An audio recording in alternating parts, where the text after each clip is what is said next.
कोई भी इंसान एक दृश्य की कल्पना करे थोड़ी देर के लिए। मान लीजिए रात का वक्त है और गहरी नींद चल रही है। हाँ, बिल्कुल शांत माहौल। सही कहा, शांत माहौल। और अचानक सपने में एक भयानक सांप पैर पर काट लेता है। डर के मारे अचानक आंख खुल जाती है। पूरा शरीर पसीने से भीग जाता है ना? बिल्कुल। दिल जोर जोर से धड़क रहा होता है, सांसें तेज हो जाती हैं। लेकिन जब कमरे की बत्ती जलाई जाती है तो पता चलता है कि वहां कोई सांप है ही नहीं। हाँ, वहां कोई निशान भी नहीं होता। वही तो, वो सब सिर्फ मन का एक खेल था। लेकिन वो डर, वो पसीना, वो धड़कन, वो तो 100% असली थी ना? बिल्कुल असली थी। मन के एक झूठे भ्रम ने एक असली शारीरिक प्रतिक्रिया पैदा कर दी। और यहीं से एक बहुत ही अजीब लेकिन गहरा सवाल उठता है। रोजमर्रा की जिंदगी में जिस नौकरी छूटने के डर से या किसी रिश्ते के टूटने के तनाव से लोग रात रात भर जागते हैं। हाँ, वो तनाव भी तो बिल्कुल वैसा ही है। सही कहा। क्या वो तनाव भी उसी सांप की तरह नहीं है जो सपने वाला? क्या ये संभव है कि हम जिसे अपनी परम सच्चाई मानकर जी रहे हैं वो भी बस एक बहुत लंबा सपना हो? देखिए, ये मानव चेतना और मनोविज्ञान का सबसे गहरा रहस्य है। हम जिस दुनिया को इतनी ठोस और स्थायी मानते हैं ना, हाँ। वो असल में लगातार बदल रही है। यानी कुछ भी रुका हुआ नहीं है। बिल्कुल। इंसान उम्र भर चीजों को, रिश्तों को और अपनी पहचान को मुट्ठी में कैद करने की कोशिश करता है। हाँ। लेकिन फिर भी भीतर एक अजीब सा खालीपन, एक बेचैनी बनी रहती है। एक अधूरापन सा लगता है ना? हाँ, और ये बेचैनी इसलिए है क्योंकि हम उस चीज में स्थायित्व या परमानेंट चीज खोज रहे हैं। हाँ। जिसका मूल स्वभाव ही अस्थिर है। वो बदलने वाली है। तो आज की इस गहरी चर्चा में हम इसी बेचैनी की जड़ों तक पहुंचने वाले हैं। आज हम एक अत्यंत प्राचीन और जीवन बदलने वाले स्रोत का गहरा अध्ययन कर रहे हैं, जो कि उद्धव गीता का 16वां अध्याय है। जी बिल्कुल। इसे भौतिक सृष्टि के तत्वों की गणना यानी मटेरियल एलिमेंट्स की काउंटिंग कहा जाता है। और इस चर्चा का उद्देश्य सिर्फ कुछ पुराने श्लोकों को पढ़ना या ब्रह्मांड के तत्वों की गिनती करना नहीं है। हाँ, ये कोई मैथ का क्लास नहीं है। बिल्कुल नहीं। हम दरअसल उस पूरी मशीनरी को समझने की कोशिश कर रहे हैं कि कैसे हमारा अपना मन, हमारी अपनी बुद्धि हमें हर पल धोखा दे रही है। और सबसे जरूरी बात, इस भ्रम या इस माया के जाल से बाहर कैसे निकला जाए। हाँ, वही मेन पॉइंट है। तो ये स्रोत इसलिए भी अनोखा है क्योंकि ये कोई साधारण उपदेश नहीं है। नहीं, ये दरअसल भगवान और उनके सबसे करीबी भक्त उद्धव के बीच का एक अत्यंत गहरा संवाद है ना? और अगर इसके दार्शनिक सिद्धांतों को समझा जाए तो ये आज की जीवन के तनाव और हमारे अहंकार का एक अचूक मनोवैज्ञानिक इलाज है। सही कहा। ये अध्याय बताता है कि ज्ञान का मतलब सिर्फ सूचनाएं इकट्ठा करना नहीं है, बल्कि अपनी ही दृष्टि के भ्रम को पहचानना है। तो इस अध्याय की शुरुआत एक ऐसे सवाल से होती है जो आज के विज्ञान पर भी लागू होता है। उद्धव पूछते हैं कि इतिहास में अलग अलग महान ऋषियों ने भौतिक तत्वों की संख्या अलग अलग क्यों बताई है? हाँ, बहुत ही दिलचस्प सवाल है ये, है ना? कोई कहता है कि ये ब्रह्मांड 28 तत्वों से बना है, कोई 26 मानता है, कुछ तो 9, 11, 16 या 17 तत्वों की बात करते हैं। तो सवाल ये है कि अगर परम सत्य एक ही है तो इतने सारे परम ज्ञानी लोग एक ही बात पर सहमत क्यों नहीं हो पाते? देखिए, ये एक बहुत ही तार्किक प्रश्न है जो किसी भी जिज्ञासु के मन में आएगा। इसके उत्तर में जो पूरा तंत्र समझाया गया है वो सृष्टि के काम करने के तरीके को साफ करता है। अच्छा, तो भगवान इसका क्या उत्तर देते हैं? भगवान उद्धव को समझाते हैं कि ये सभी ऋषि अपनी अपनी जगह पर पूरी तरह सही हैं। सभी सही हैं? ये कैसे हो सकता है? यही तो माया है। उनके बीच का जो मतभेद है वो ईश्वरीय भ्रम यानी माया का ही परिणाम है। इसे समझने के लिए हमें कारण और कार्य यानी कॉज और इफेक्ट के सिद्धांत को देखना होगा। थोड़ा और खोल कर समझाइए इसको। तो सृष्टि की प्रक्रिया में जो सूक्ष्म तत्व होते हैं वो स्थूल तत्वों के भीतर पहले से ही एक अदृश्य अवस्था में मौजूद होते हैं। यानी जो चीज हमें बाहर से एक दिख रही है उसके अंदर ऐसी कई और चीजें छिपी हुई हैं। बिल्कुल बिल्कुल।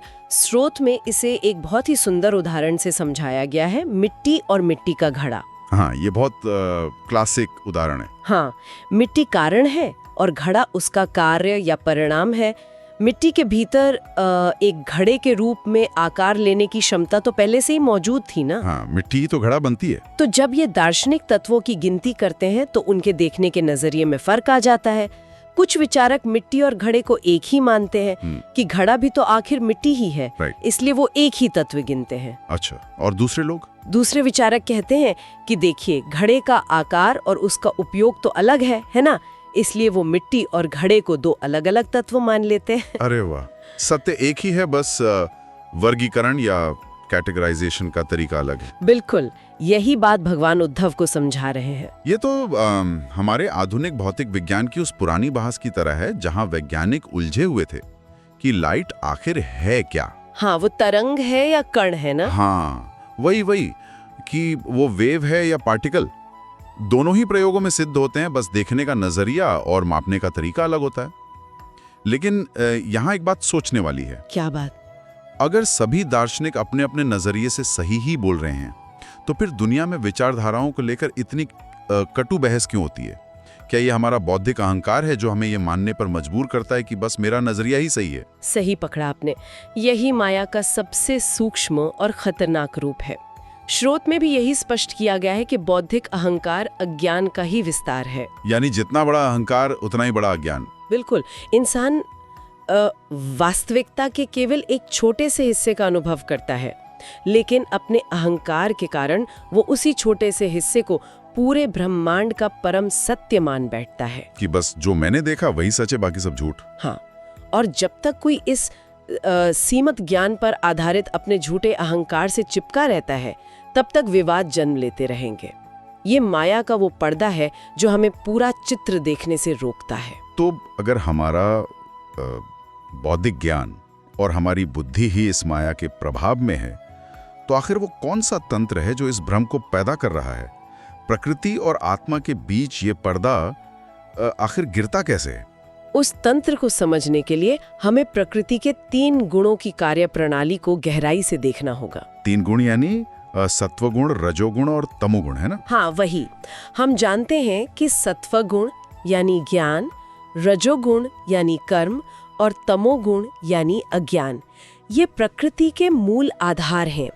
जब सृष्टि शांत अवस्था में होती है तो ये तीनों गुण पूर्ण संतुलन में होते हैं। यानी कोई हलचल नहीं होती, पूरी शांति होती है। बिल्कुल, कोई हलचल नहीं। लेकिन स्रोत के अनुसार जब परमात्मा की दृष्टि इस शांत प्रकृति पर पड़ती है तो वह संतुलन भंग हो जाता है, गुणों में हलचल शुरू होती है। अच्छा, और इस हलचल से क्या होता है? इसी हलचल से सबसे पहला तत्व जन्म लेता है जिसे महत्व तत्व या ब्रह्मांडीय बुद्धि कहते हैं। महत्व तत्व? हाँ, और फिर इसी महत्व तत्व से आगे चलकर झूठा अहंकार, मन और हमारी इंद्रियां अस्तित्व में आती हैं। ये बहुत ही दिलचस्प है। मतलब गुणों के असंतुलन से ही ये पूरी चेतना और भौतिक स्वरूप का निर्माण हो रहा है, और इन्हीं तत्वों के बीच हमारी आत्मा फंसी हुई है। जी, और यहाँ स्रोत में आत्मा और परमात्मा के बीच के रिश्ते को भी बहुत अच्छे से स्पष्ट किया गया है। वो कैसे? ये बताया गया है कि दोनों में गुणात्मक रूप से यानी क्वालिटी में समानता है, लेकिन मात्रात्मक रूप से यानी क्वांटिटी में दोनों अलग हैं। ये ज्ञान का एक बहुत ही महत्वपूर्ण पड़ाव है। बिल्कुल। अज्ञान के प्रभाव में जो भौतिकवादी लोग होते हैं वो इस क्वांटिटी वाले अंतर को भूल जाते हैं। मतलब उन्हें लगता है कि वो खुद ही भगवान है। हाँ, क्योंकि आत्मा में ईश्वर जैसे ही गुण होते हैं तो अज्ञानी व्यक्ति इस दुनिया में खुद को ही नियंत्रक समझने लगता है। उसे लगता है कि सब कुछ उसके कंट्रोल में है, जबकि सच्चाई यह है कि परमात्मा असीम है और हम उनके एक अत्यंत सूक्ष्म अंश के समान हैं। सही कहा। लेकिन देखिए, यहाँ मैं एक बहुत ही तार्किक चुनौती देना चाहूंगा। अगर आत्मा और परमात्मा एक ही गुण के हैं, जैसे समुद्र की एक बूंद और पूरा का पूरा समुद्र, है ना? हाँ, दोनों ही खड़े हैं, दोनों पानी हैं। वही तो फिर ये आत्मानुरूपी जो बूंद है वो इस भौतिक दुनिया में आकर मेली कैसे हो जाती है?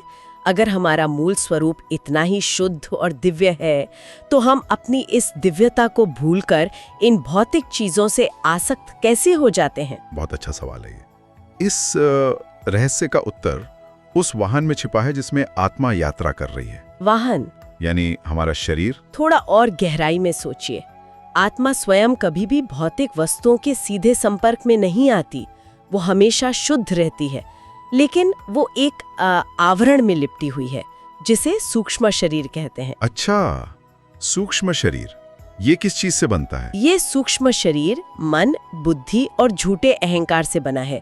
जब उस महातत्व से अहंकार पैदा होता है ना, तब आत्मा उस अहंकार और मन के साथ अपनी पहचान को मिला देती है। ओ, यानी वो भूल जाती है कि वो अलग है। हाँ, वो भूल जाती है कि वो केवल एक दर्शक है और सोचने लगती है कि मैं ये शरीर हूँ और ये दुनिया मेरी है। ये तो कुछ ऐसा हुआ जैसे मान लीजिए कोई व्यक्ति एक बहुत ही एडवांस्ड आभासी दुनिया का चश्मा पहन ले, वो VR हेडसेट जो होता है ना। हाँ हाँ, बिल्कुल वैसा वो ही। गेम खेल रहा है हाँ। और गेम के अंदर उस पर हमला होता है। हाँ। असली दुनिया में तो वो अपने कमरे में सुरक्षित बैठा है, लेकिन गेम के विजुअल इतने प्रभावशाली हैं कि वो सच में डर के मारे चिल्लाने लगता है। सही। उसका मन उस गेम वाले अवतार को ही अपना असली स्वरूप मान बैठता है। ये बहुत ही सटीक और आधुनिक तुलना है, और यही वो सूक्ष्म शरीर या VR हेडसेट है जो एक शरीर के नष्ट होने के बाद भी खत्म नहीं होता। अच्छा, यानी मरने के बाद भी वो हेडसेट लगा रहता है? हाँ, यही हमें एक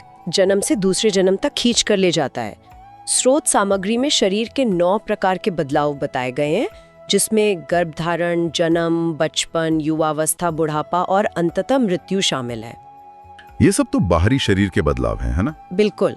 ये भौतिक शरीर लगातार इन अवस्थाओं से गुजरता है और नष्ट होता है, लेकिन आत्मा हमेशा उस गेम खेलने वाले व्यक्ति की तरह अछूती रहती है।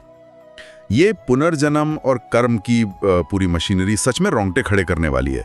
इसमें मन की भूमिका को जिस तरह से समझाया गया है वो अद्भुत है ना? ये बताया गया है कि हमारा मन जीवन भर हमारी इच्छाओं और कर्मों को इकट्ठा करता रहता है।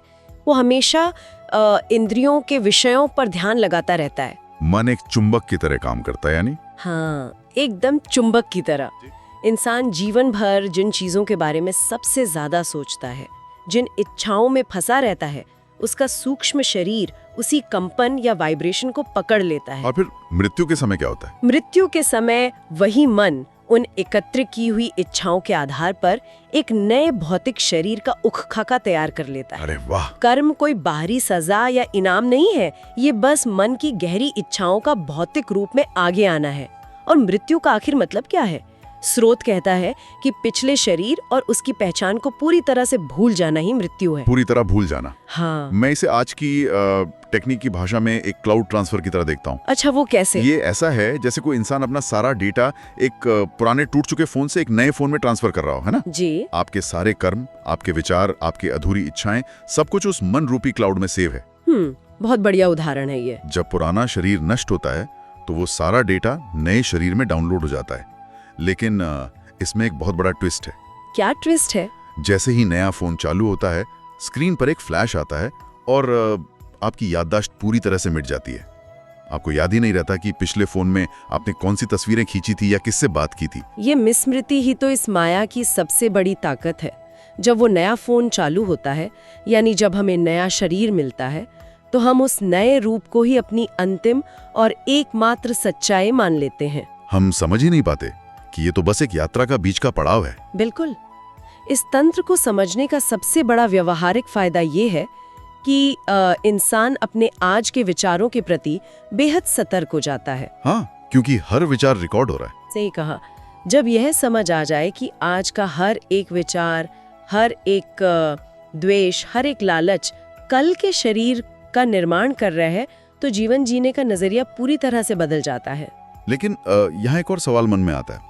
अगर ये सब इतनी तेजी से बदल रहा है, हर पल चीजें नष्ट हो रही हैं और बन रही हैं, तो हमारी आंखों को ये दुनिया इतनी स्थायी और असली क्यों लगती है? हमारा अपना शरीर हमें हर दिन शीशे में एक जैसा क्यों दिखता है? भगवान इस अध्याय में इसके लिए बहुत ही काव्यात्मक और गहरे उदाहरण देते हैं, है ना? हाँ, यहाँ पर समय की सूक्ष्म प्रकृति और उसके अदृश्य प्रभाव को समझाया गया है। समय के प्रभाव से इस भौतिक जगत का हर कण हर पल बदल रहा है, नष्ट हो रहा है। लेकिन हमें दिखता क्यों नहीं? क्योंकि वो बदलाव इतनी सूक्ष्मता से होता है कि हमारी स्थूल इंद्रियां उसे पकड़ ही नहीं पाती। इसके लिए जो पहला उदाहरण दिया गया है वो जलती हुई मोमबत्ती की लौ का है। हाँ, वो लौ वाला उदाहरण सच में देखने के नजरिए को पलट देता है। बिल्कुल। हम मोमबत्ती को देख के कहते हैं कि देखो ये वही लौ है जो 1 घंटे से जल रही है। बिल्कुल। लेकिन वास्तव में क्या होता है? हर माइक्रोसेकंड में पुराना ईंधन जलकर राख हो रहा है और एक नई लौ पैदा हो रही है। सही बात है, वो एक स्थिर लौ है ही नहीं, बल्कि लगातार बदलती हुई ऊर्जा की एक तेज धारा है जो बस एक जैसी दिखती है। और जो दूसरा उदाहरण है वो है नदी के बहते हुए पानी का। कोई इंसान कह सकता है कि वो हर रोज एक ही नदी में नहाता है, लेकिन पानी तो वहां से जा चुका होता है। वही तो, जिस पानी में उसने कल डुबकी लगाई थी वो पानी तो बहकर मीलों दूर समुद्र में जा चुका है। पानी की बूंदें हर सेकंड नई है, लेकिन नदी का आकार और उसका बहाव इंसान को एक स्थायी रूप का भ्रम देता है। ऐसा ही हमारे शरीर के साथ भी होता है ना। हाँ, ठीक इसी तरह हमारी कोशिकाएं या सेल्स लगातार मर रही हैं और नई बन रही हैं, लेकिन अज्ञान के कारण हम सोचते हैं कि हम वही व्यक्ति हैं जो 20 साल पहले थे। और यहीं से वो दर्शन सामने आता है जो इस पूरी चर्चा का सबसे गहरा हिस्सा है, सपने का उदाहरण। ये भौतिक दुनिया और इसके अनुभव बिल्कुल एक सपने के समान है।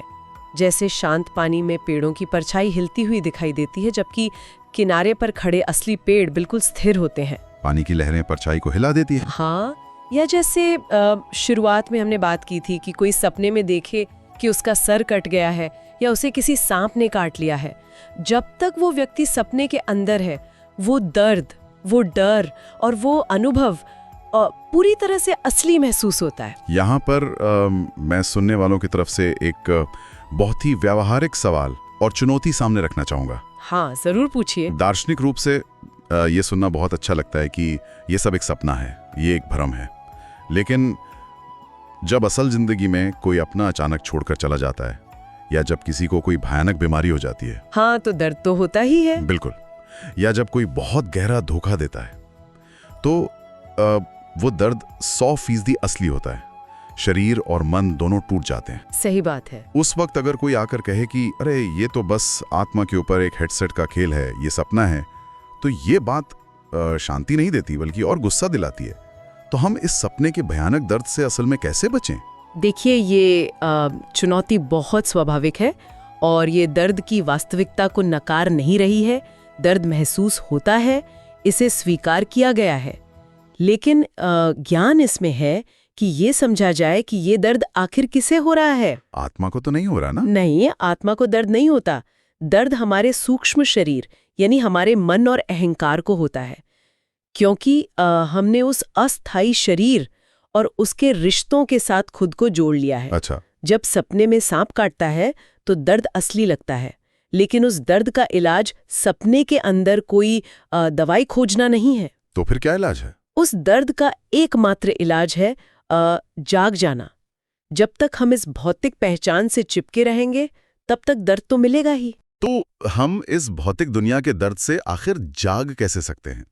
जब उद्धव भगवान से पूछते हैं कि इस अज्ञान और भौतिक जीवन की कठिनाइयों को कैसे सहा जाए, तो भगवान क्या उपाय बताते हैं? भगवान इसका जो अंतिम उपाय बताते हैं वो है सहनशीलता और आत्म साक्षात्कार में अपनी बुद्धि को स्थिर करना। सहनशीलता, थोड़ा और समझाइए इसको। भगवान कहते हैं कि चाहे कोई अज्ञानी व्यक्ति आपका अपमान करे, आपको धोखा दे, आपका मजाक उड़ाए या शारीरिक कष्ट दे, एक ज्ञानी व्यक्ति को अपनी मानसिक शांति नहीं खोनी चाहिए। लेकिन ये तो बहुत मुश्किल है। मुश्किल है, लेकिन उसे यह समझना चाहिए कि जो व्यक्ति उसे दुख दे रहा है वो खुद प्रकृति के गुणों यानी रजोगुण और तमोगुण के कंट्रोल में है और अज्ञान में अंधा होकर ऐसा कर रहा है। लेकिन यहाँ भी मैं एक सवाल उठाना चाहता हूँ। ये कहना बहुत आसान है कि जो इंसान हमें दुख दे रहा है वह कठपुतली है, लेकिन जब असल जिंदगी में कोई बेइज्जती करता है तो खून खौल उठता है ना? हाँ, गुस्सा तो आता ही है, प्रतिक्रिया देने का मन करता है। अगर हम बस चुप रहें और सहते रहें, तो क्या ये मनोवैज्ञानिक रूप से सिर्फ अपनी भावनाओं को दबाना नहीं बन जाएगा? क्या अंदर ही अंदर हम कड़वाहट से नहीं भर जाएंगे? इस ज्ञान से उस सहनशीलता को वास्तव में कैसे अपनाया जाए? देखिए, ये एक अत्यंत महत्वपूर्ण अंतर है जो समझना जरूरी है।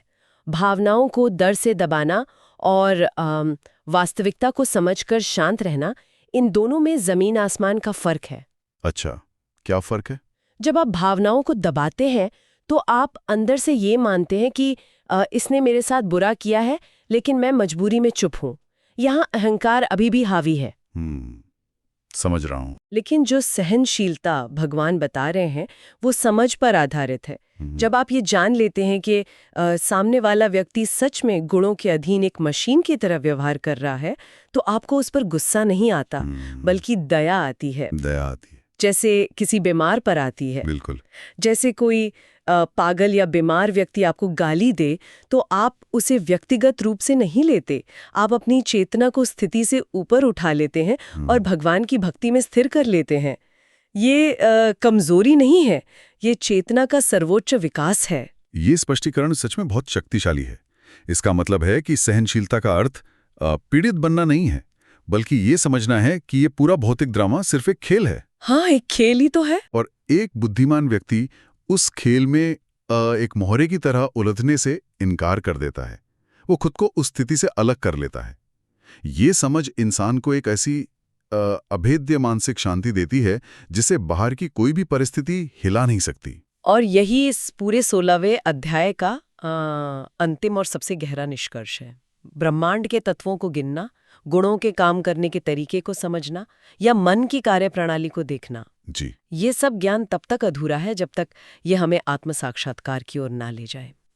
जब तक इंसान दुनिया को अपने अहंकार के चश्मे से अपने हिसाब से चलाने की कोशिश करेगा, वो तनाव और बेचैनी ही पाएगा। सच्ची शांति तो भीतर ही है ना। बिल्कुल, सच्ची शांति इस बात को स्वीकार करने में है कि हम इस भौतिक शरीर से अलग एक शाश्वत और शुद्ध चेतना है। तो आइए अब इस पूरी चर्चा को समेटते हैं। हमने देखा कि सत्य एक होने के बावजूद दुनिया में अलग अलग नजरिया क्यों है, क्योंकि माया हमारे ज्ञान को सीमित कर देती है। सही। हमने महत्त्व और 3 गुणों के उस खेल को समझा जो हमारी आत्मा के ऊपर मन और अहंकार का एक आवरण चढ़ा देता है। हमने देखा कि कैसे हमारा अपना मन एक क्लाउड की तरह हमारी इच्छाओं को सहेजकर हमारे अगले जन्म की तैयारी कर रहा है। और समय का प्रभाव भी। हाँ, मोमबत्ती और नदी के उदाहरण से हमने जाना कि जिसे हम स्थायी मानते हैं वो हर पल बदल रहा है। और अंत में हमने ये समझा कि इस जीवन रूपी सपने के दुखों से बचने का एकमात्र असली तरीका है सहनशीलता और अपने असली स्वरूप को पहचानना। ये एक ऐसा आध्यात्मिक और दार्शनिक ज्ञान है जो किसी भी इंसान के दुनिया को देखने के नजरिए को जड़ से बदल सकता है।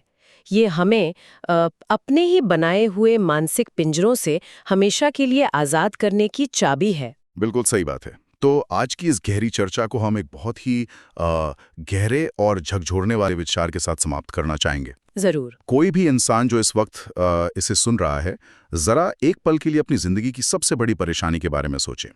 वो कोई आर्थिक संकट हो सकता है, करियर का कोई भारी तनाव या किसी खास रिश्ते की उलझन जिसे आज एक परम सत्य मान लिया गया है, जिसके लिए वो रात दिन परेशान रहते हैं। हाँ, तो जरा सोचिए, अगर कल सुबह अचानक आंख खुले और ये पता चले कि ये पिछले 30-40 साल का पूरा जीवन, ये सारे रिश्ते, ये सारे संघर्ष सिर्फ एक बहुत लंबा मन का बुना हुआ सपना था, तो क्या कोई आज की तरह ही उन परेशानियों के लिए रोएगा? शायद नहीं। शायद इंसान बस मुस्कुराएगा कि ओह, वो एक भ्रम से कितना ज्यादा डर गया था। तो क्या वक्त नहीं आ गया है कि हम उस सपने के दर्द से मुक्त हों और जाग जाएं? जागने का समय आ गया है। अगर जीवन के इन सबसे गहरे रहस्यों और इस चर्चा ने आपके विचारों को एक नई दिशा दी है, तो हमारे चैनल को सब्सक्राइब जरूर करें। हम आगे भी ऐसे ही जीवन बदलने वाले ग्रंथों का गहरा अध्ययन लेके आते रहेंगे, जो न सिर्फ बुद्धि को चुनौती देंगे, बल्कि भीतर की चेतना को भी रोशन करेंगे। जुड़े रहें और हमेशा कुछ नया सीखते रहें।